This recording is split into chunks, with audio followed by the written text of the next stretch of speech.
Tennessee Titans are at 19. There's a big reason why we don't have them higher.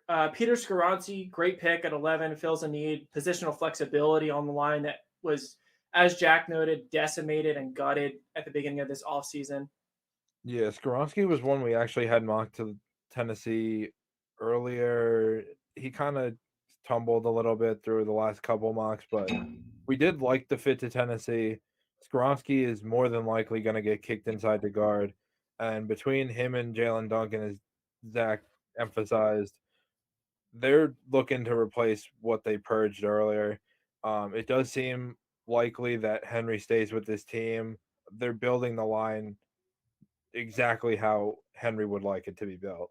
And in round 2, they went with Will Levis. As we've said, we never had him as a first round prospect. If you want to check out our breakdown of him earlier in the year, we've had him as a second round graded guy for months, but this is the best thing that could have happened to him. I know the NFL Network and the camera crew kind of embarrassed him a little bit, and that was wrong, obviously, but he needed a little bit of humbleness, and we really, really hope that this allows him to truly, stick his head in the mud and hit the ground running. I butchered that analogy, but he gets to learn from Ryan Tannehill, who should be a great mentor, someone who he's very similar to, and someone who faced a lot of scrutiny early in his career. And look, Vrabel's never really developed a quarterback before. He did resurrect Tannehill's career, but Willis didn't work out. So it'll be interesting to see. Levis shouldn't start at all next year. We hope he's unless there's injury to Tannehill, we hope he's able to learn better ability to read defenses and sense the pressure. The big reason why Tennessee is not higher is the Tyjae Spears pick. We liked Spears. We didn't love him. But then the news came out that he doesn't have an ACL in his knee and it's arthritic. And this was available. This information was available to the Titans. So what in the world was this selection?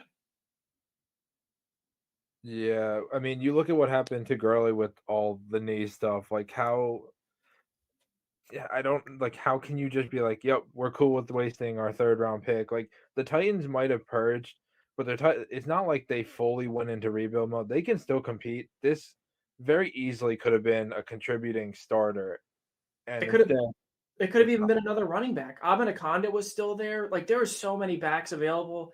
And they went with Spears, who at the time was not the worst pick in the world. But then when you find out he doesn't have an ACL and his knee is arthritic, I mean, what Gurley's downfall after his knee was diagnosed as arthritic was like 2 seasons.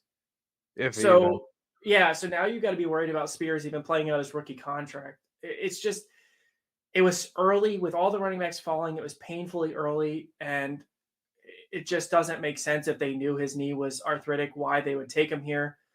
In round 5, though, they rebound a little bit with Josh Wiley. Some people seem to hate this pick. I actually like it. He's a really good blocker. He's way different from Chig Okonkwo. And I wouldn't be surprised if he sees snaps earlier in line because Okonkwo is not the best blocker. And you split Chig out wide since they didn't take a receiver for some reason. Not really sure what happened there. And then they got, like Jack said, Jalen Duncan, and a receiver in the 7th is whatever. But actually in UDFA, they've done better. They got Jacob Copeland. I wouldn't be surprised if he sticks it on the roster, but not a bad draft by any means. The Tyjae Spears pick is going to be really bad.